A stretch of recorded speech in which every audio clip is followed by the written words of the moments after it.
The liberal media melting down after top intelligence officials testified on ISIS, North Korea, and Iran. President Trump and his intelligence chiefs are worlds apart on ISIS, Russia, and the border. This was essentially a public repudiation by his own people of Donald Trump's worldview. It was like these intelligence leaders were describing a different planet than the one Donald Trump inhabits. The growing disparity between the ground truth that they presented and the planet that this president lives on. Where does the president get intelligence and foreign policy advice from? Not agreeing with these conclusions is willful disregard of the facts. This is dangerous, isn't it? I mean, it's incredibly dangerous. This is a dangerous thing.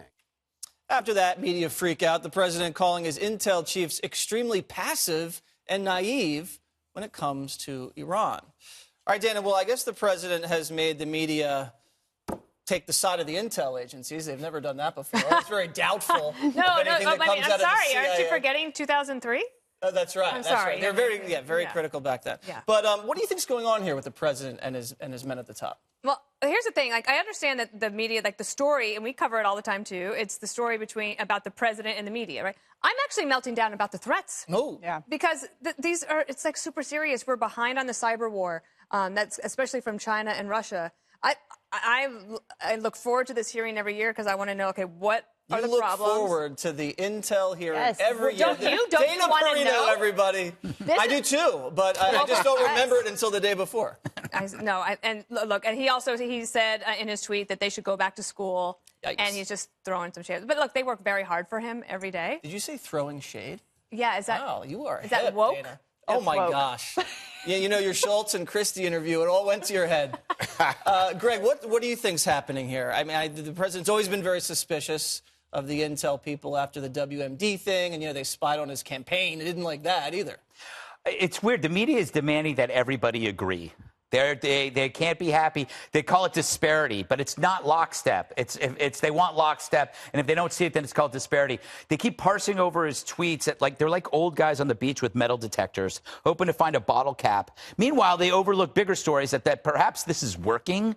I mean, the fact that the good cop, bad cop thing that was going on with Syria, I think might be working. North Korea had a good cop, bad cop thing where people were disagreeing. That seems to be working. If you still do not believe there isn't any progress there, when you say that, it's disparity, that they're saying nothing's happening, something's happening, it's actually better than it was last year, and you have to admit it. And you can hold two ideas in your head. We are destroying ISIS.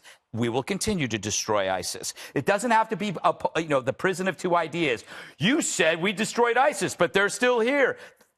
You can actually have both. We are destroying and continuing to destroy. The media wants you to be in their prison of two ideas. Let them stay in there. You have a free mind. You are smarter than they are. And you make more money than they are, Jesse. Much smarter. Even Thanks though no Harvard. Go ahead.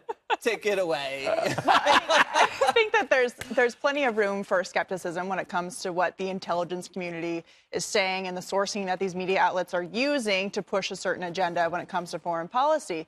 However, when it comes to the threats that we do face, I was at a cybersecurity panel last week at the Foundation for Defense of Democracies, and they were saying basically with cyber, the good news is that we're both adversaries, United States, Russia, China, are both bad at responding, and they're better at attacking. So that's their analysis. We have to get better at cyber. It's a very serious thing that's coming down the pike. There was talk of ways to respond to that. So while we're all, fighting over who said what and who agrees with what, there are real things that are happening behind the scenes that we need good people to be doing. And so when it comes to the ISIS thing, we've seen a number of ISIS attacks after the president has said directly they've been defeated. Is he talking about the territory? Yes. Does it mean that ISIS is defeated all around the world? No. I got a press release today. Someone got arrested in the United States again for giving material support to ISIS. Wow. But that comes down to the ideology of Islamic radicalism and what our approach is to that. Maybe the congresswoman from Minnesota can write a letter of support. Maybe she can. Joining ISIS. Yeah. Juan, to Dana's point about the threats, there are a lot of really serious threats out there. But the president's been pretty strong on ISIS, on North Korea, on China.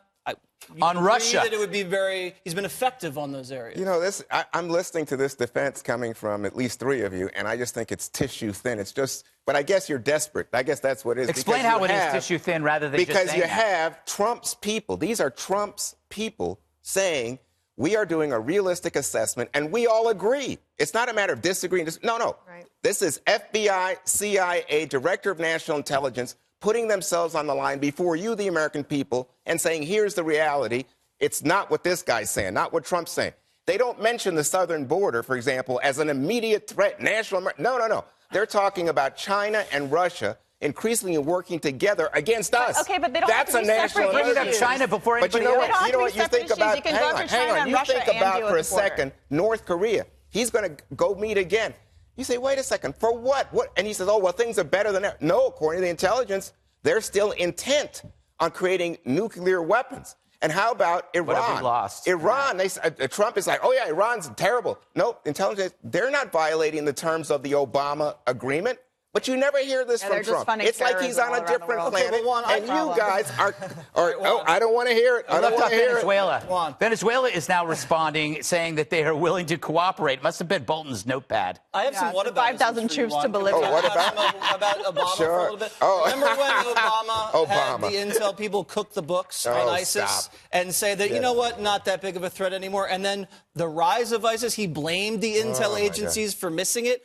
Remember when he weaponized the intel agencies to go after Donald Trump's campaign? I tell you what, let's do a current affairs news show on Fox News Channel. Right now, today, you know what we learned? We learned that Trump is talking with Putin privately. He doesn't have a translator. Putin has a translator. Putin has aides. We don't even know what took place in the conversation. I'm going to translate for you on sour grapes. That's what I heard. That's it.